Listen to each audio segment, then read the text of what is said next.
Prime Minister Modi at one point of time mentioned to you that this should not be an era of wars. His Excellency Prime Minister Modi, he expresses his concerns about conflicts in Ukraine as well, and he proposes his ideas how to settle the conflicts. We keep abreast of these proposals, and naturally we're not only thankful to His Excellency for his attention to these issues and for his proposals as well. India is our natural partner and ally for decades. We are building nuclear power plants in India.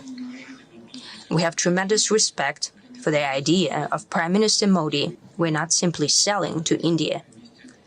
We're not simply selling our armaments, but we're developing weapon systems together. BrahMos system is very well known. You have met Prime Minister Modi several times in the last few months. Prime Minister Modi at one point of time mentioned to you that this should not be an era of wars. How do you see that statement? How do you interpret that statement? What is the meaning of that statement for you? That's one. Secondly, if you could also tell us, in this concept of Eurasian security, what role do you see for India?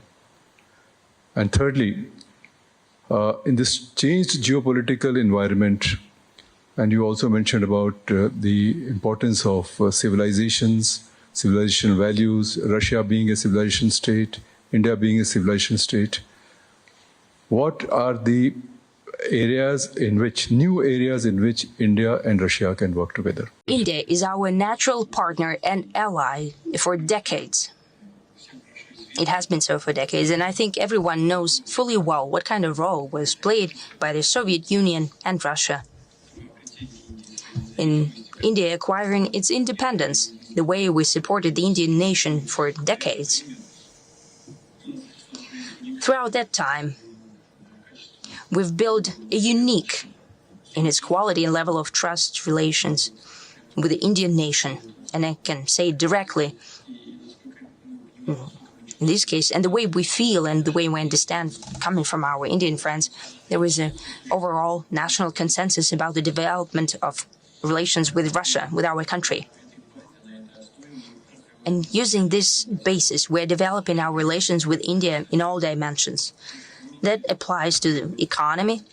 It's showing good growth rate in different dimensions as well. For example, in energy, we are prepared besides oil supply, and the supply has increased manifold to the Indian market. But we can talk about possible LNG supply. We're working in nuclear energy very actively. We are building nuclear power plants in India. We have tremendous respect for the idea of Prime Minister Modi. Make in India, his call to make in India, and we are prepared to invest in that. Take energy, for example. One of the largest foreign investments of $20 billion is the Russian investment. We're prepared to increase it in the same vein. Naturally, now we need to think about new technologies, and we're prepared to do that. At the last meeting, His Excellency Prime Minister noted that Indian producers of agri-produce tremendously need a greater increase in fertilizers. We have done that, and we are prepared to increase our supply. I mean the needs of Indian agricultural sector. There are other needs as well. India is a great country, the largest in terms of population, 1.5 billion people, additional growth of 10 million per year. It is growing very quickly. It is leading in economic growth among major economies, 7.4% GDP growth per year, I think. And India is one of those countries whose growth will be greater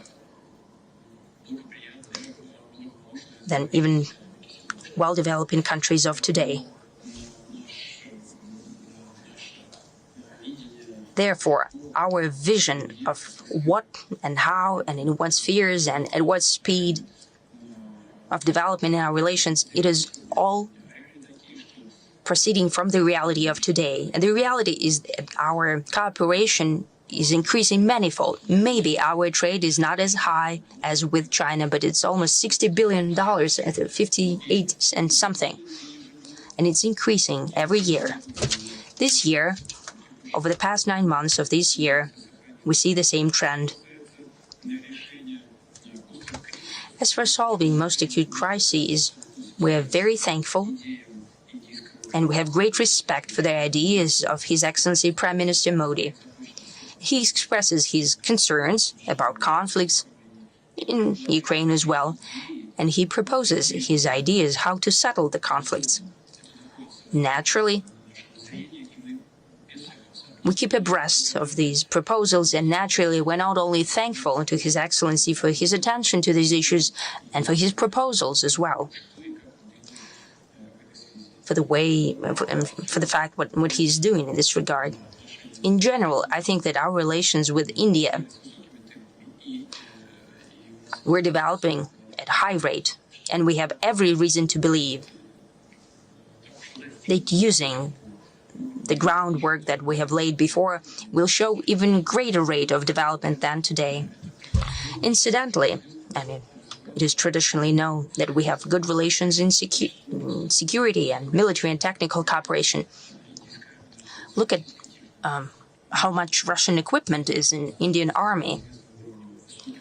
We have high level of trust in this sphere.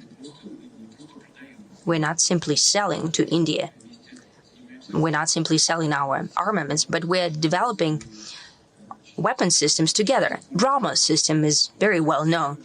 We have made it that could be used in 3 spheres, in sea, in air, and on land. Everyone knows that fully well. There are no questions there, and it causes no irritation, but it testifies to the high level of trust and cooperation. Will continue in the same vein, and I hope that will be in the near future and in the far future as well.